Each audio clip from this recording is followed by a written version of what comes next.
Fala galera, tudo bem com vocês? Eu sou o Isaac Schwartzwaldt, eu sou doutorando em epidemiologia na Faculdade de Saúde Pública da USP, Universidade de São Paulo, e o assunto de hoje vai ser causalidade. Eu vou trazer rapidinho, de uma forma simples, alguns conceitos de causalidade, para que a gente consiga entender o porquê que é tão difícil de um estudo científico dizer que uma coisa causa a outra, né? Então, quando a gente vê um estudo e esse estudo diz, tal coisa causou tal coisa, ou mesmo pode ter causado tal coisa, a gente sabe que são vários fatores que podem influenciar nisso. Então, aqui eu já estou aberto um texto, inclusive que eu escrevi para uma das disciplinas que eu cursei no doutorado, e esse gráfico que está aqui na tela é o modelo causal de Rotman e Greenland. E esse modelo causal ele é bem interessante porque ele mostra a complexidade das causas. Aqui a gente pode ver, ó, isso aqui, essa pizza, é um mecanismo causal. O que quer dizer isso? Que por exemplo, aqui nesse caso aqui é uma doença. Para causar essa doença precisa dos fatores A, B, C, D e E. E aí, com esses fatores, se forma um mecanismo causal. Ou seja, essa pizza inteira aqui é uma causa suficiente. Ou seja, com tudo isso, todos esses múltiplos fatores, aí pode ser que a gente tenha, então, o desenvolvimento da doença. Nesse 2 aqui, por exemplo, tem essa letra G, então a gente tem o A, o B, o F, G, H. E aí o G é uma causa componente, ou seja, ela sozinha pode ser que ela não faça diferença, mas ela compondo esse modelo significa que ela forma o conjunto de causas que forma a causa suficiente de algo. E aqui a gente tem outro modelo para mostrar que pode ter a causa, o fator A, o fator C, o fator F, o fator I e o fator J. Alguns desse aqui, alguns desse aqui.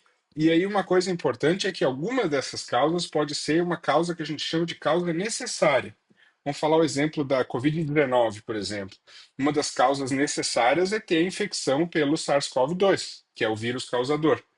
Então, uma das coisas aqui é o vírus causador da Covid-19. Ele é necessário, precisa da infecção do vírus. Então, uma das fatias dessa pizza pode ser, no caso da Covid-19, pode ser, não, deve ser a infecção pelo vírus. Só que aí, por exemplo, se o nosso desfecho, nossa doença é Covid grave, aí Covid grave depende de ser infectado pelo vírus, de ter um sistema imune mais fraco, de ter uma comorbidade, e não só isso, pode ser que uma pessoa sem comorbidades e com um sistema imune forte, mesmo assim, tenha Covid grave. Então, esse sistema de causalidade ele é muito complexo. Então, quando a gente vê qualquer estudo, ou qualquer fala, ou uma reportagem dizendo que tal estudo descobriu que tal coisa causa tal coisa. A gente dificilmente vai ser uma coisa só. Então, ou o estudo mostrou todo o modelo causal, né, todos os fatores que compõem a causa suficiente, ou ele talvez esteja exagerando. E além disso, existem alguns critérios que eu até escrevi aqui, que são os critérios de Bradford Hill, que é um estudo de Bradford Hill e Richard Doll, né, que fizeram uma coorte, foram acompanhando alguns médicos e foram acompanhando como é que esses médicos fumavam, né, o tabagismo, até conseguir fazer uma relação causal entre o cigarro, né, o tabagismo e o câncer de pulmão.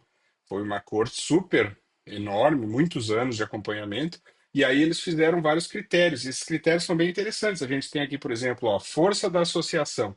Associações fortes são mais propensas a ser causal. O que quer dizer isso? Quando eu calculo a associação entre uma exposição e um desfecho, se essa associação for mais forte, não quer dizer que é causa, quer dizer que é o primeiro, é um dos critérios. É uma coisa dizendo, olha, a associação é bem forte, mas essa associação pode ser totalmente espúria. Pode não ter nada a ver uma coisa com a outra. A gente tem que ter também, além da força da associação, a gente tem que ter consistência. Isso é uma coisa muito importante, que essa associação tem que ser observada em diferentes estudos e diferentes populações.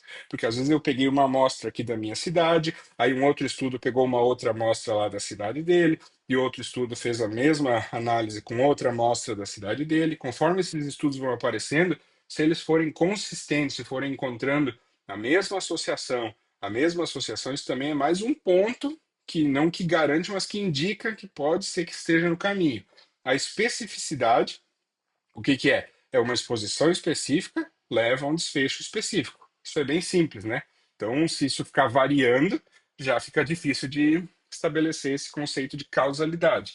Aqui, a temporalidade é um dos mais importantes, se não o mais importante, que é o quê? A exposição tem que preceder o desfecho. Porque às vezes a gente olha uma associação desse evento com esse evento, só que a gente acha que esse aconteceu antes desse e foi o contrário. E se a gente não tem essa relação temporal, a gente vai dizer que um causa o outro. Como é que ele vai causar o outro se ele aconteceu depois? Então, não faz nem sentido. Então, a gente tem que ter essa temporalidade. E eu estou falando isso, pode parecer extremamente óbvio, tem muito estudo que não leva isso em conta, que não leva não tem esse cuidado de estabelecer, então pode ter essa causalidade reversa, que pode até ter uma associação, mas não é que A causa B, e sim que B causa A. Isso pode acontecer. Dose e resposta também é importante, que a gente chama de gradiente biológico, que mais dose, mais resposta. Né? Níveis maiores da exposição levam a níveis maiores do desfecho, por exemplo. Isso também tem que ter. Então vejam que são vários critérios. Plausibilidade biológica, esse também é super importante, falando especificamente de doenças, né? Essa associação ela tem que ser biologicamente plausível. Se eu começar a ver uma associação que não faz nenhum sentido com nada do que foi visto e estudado, a chance é de quê? De que eu tenha uma descoberta milagrosa, sensacional, né, um breakthrough assim científico, ou de que eu estou fazendo uma coisa que é implausível e muito provavelmente tem algum viés no meu dado que pode estar explicando essa coisa totalmente fora da plausibilidade. É isso que a gente tem que entender. Não existe, é uma coisa que a Mel sempre fala, Melanie Fontes Dutra, que grande, e não só ela fala, como é uma frase que todo mundo, né, que diz o quê? Grandes resultados exigem grandes evidências. Então é mais ou menos a mesma coisa aqui. Coerência, né, que a associação deve ser coerente com a teoria e conhecimento existentes, mais ou menos em linha com os outros princípios. Evidência experimental, se a gente tiver evidência de experimento, ensaio clínico randomizado, isso tudo já ajuda muito. Por exemplo, uma vacina. Como é que a gente sabe que a vacina da Covid-19 é eficaz? Porque ela foi feito um estudo experimental, seguindo todos os passos corretíssimos, assim, de cegamento, de aplicar placebo e vacina, e com isso a gente viu, opa, essa vacina é efetiva, ela realmente funcionou, ela teve uma diferença significativa, né, estatisticamente significativa, de redução de óbitos de Covid-19 e Covid-19 grave. Foi feito um experimento, e esse experimento, né, no ensaio clínico mostrou isso. E daí depois isso foi feito segurança, e aí quando ela saiu disponível para o público, ela já não é uma coisa experimental, ela já foi estudada, já passou por tudo isso, então, ó, beleza, essa vacina está extremamente segura, aí passa para as agências regulatórias, que aqui no Brasil é a Anvisa, a Agência Nacional de Vigilância Sanitária, que analisa tudo isso para ver se está tudo certinho, daí libera. Então, ou seja, se ela está disponível para chegar no nosso braço, significa que ela passou por todas essas etapas aqui e com certeza ela deixou de ser considerada um experimento. A gente fala essa palavra pode confundir, né? Às vezes as pessoas acham, meu Deus, estou sendo experimentado. E longe disso, não tem nada a ver com isso. E analogia também, né? Que às vezes essa inferência causal pode ser apoiada por outras relações causais já estabelecidas.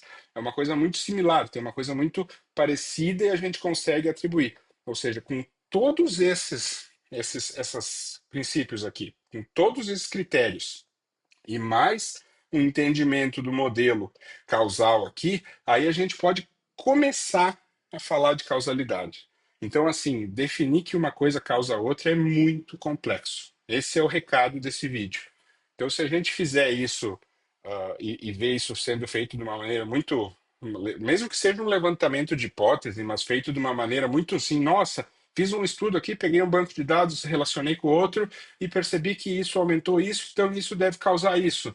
Não, muito provável que não, e que precisa de muito mais estudos e que tem que ter todos esses cuidados. Isso é muito importante da gente entender, porque senão a gente começa a cair em desinformação, e aí chega coisa no WhatsApp dizendo: Nossa, tu viu aqui esse estudo que diz que tal coisa não funciona, o que funciona, né? E aí a gente, meu Deus, calma. Muito provavelmente essas análises aqui, todas que eu expliquei para vocês de uma forma super rápida e super simples, não foram feitas. Então, o assunto é complexo. Eu tentei falar aqui de uma forma simples para vocês e espero que isso ajude vocês a entender que não é bem assim uma definição de causalidade.